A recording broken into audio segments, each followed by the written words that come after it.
लोकन्यूज मराठी, आवाज लोकशाहीचा। येथील आंधळी गावात नागदेवाची यात्रा भरली असता डॉक्टर विश्वजित कदम व महेंद्र लाड यांनी आपल्या व्यस्त दिनक्रमणातून आंधळी सारख्या छोट्याशा गावाला नाथदेवाच्या यात्रेनिमित्त आंधळीतील सर्व ग्रामस्थांना शुभेच्छा देण्यासाठी भेट दिली। यावेळी आंधळी गावचे सरपंच अमित चव्हाण, तंटामुक्ती अध्यक्ष शरद जाधव, यात्रा कमिटी अध्यक्ष बबन पाटील, काँग्रेसचे नेते श्री बजरंग जाधव व आंधळीतील विशिष्ट प्रतिष्ठित नागरिक उपस्थित होते।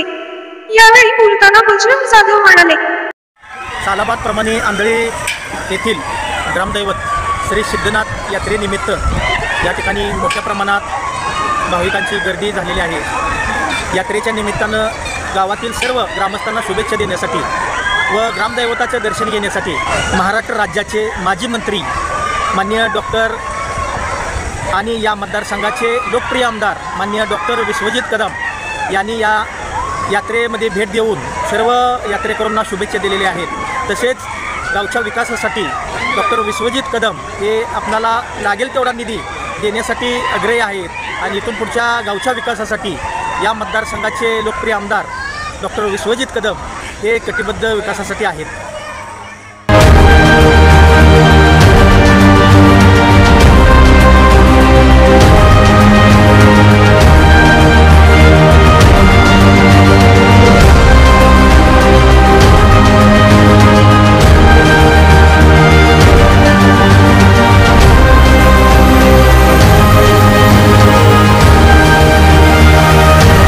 आंधळी सारख्या छोट्याशा गावात नाथदेवाची यात्रा 1956 पासून सुरुवात झाली।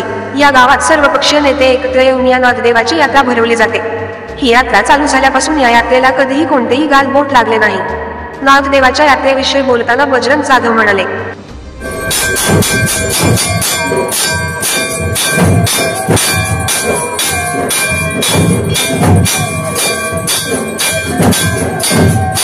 तालुका पलूस येथील सिद्धनाथ यात्रा 1956 पासून मोठ्या प्रमाणात ही यात्रा साजरी केली जात असून सदर यात्रेमध्ये आंधळी परिसरातील सर्व भाविक भक्त या नाथदेवाचे दर्शन घेण्यासाठी उपस्थित राहतात। इथून पुढच्या काळामध्ये देखील आंधळी ग्रामस्थांच्या आंधळी ग्रामपंचायतीच्या वतीनं या ठिकाणी सदर सिद्धनाथाचं देवळ हे वर्गात समाविष्ट करून त्याचा विकास विविध मंत्र्यांच्याकडून विविध आमदारांच्याकडून त्याला निधी उपलब्ध करून सदरचे पर्यटन स्थळ कशा पद्धतीने हे देवालय होईल याच्याकडे ग्रामस्थांचं ग्रामपंचायतीचं वैयक्तिक आमचं नेते मंडळींचं लक्ष आहे।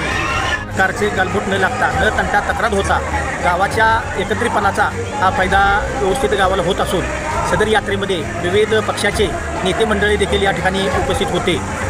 सन 1956 पासून परंपरा असलेली या सिद्धनाथाची यात्रा अतिशय चांगल्या पद्धतीने साजरी होत आहे।